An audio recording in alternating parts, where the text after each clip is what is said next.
significant amount of uncertainty in terms of technology scale, which one comes at what point in time.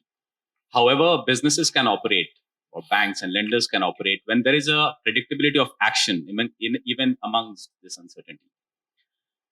Therefore, as we look at the India's transition path, and there is an element of, if I look at globally, about 85% of emissions is covered in terms of countries which have taken targets.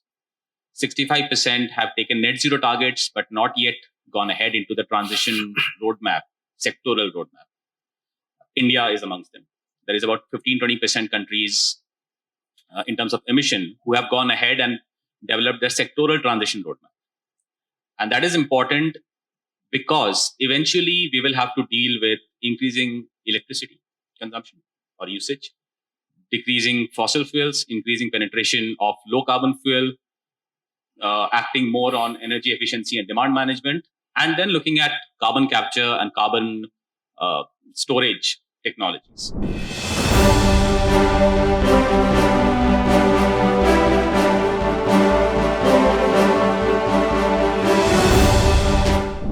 We have to do a lot more to be able to attract finance into India per se.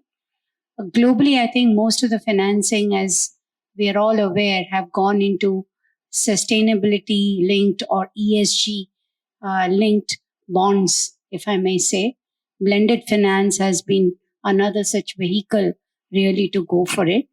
For this, I would say, if I were to just take emerging markets this year, around 10.5% bonds in emerging markets were actually ESG linked bonds. But India actually contributed only to 0.7%. Right.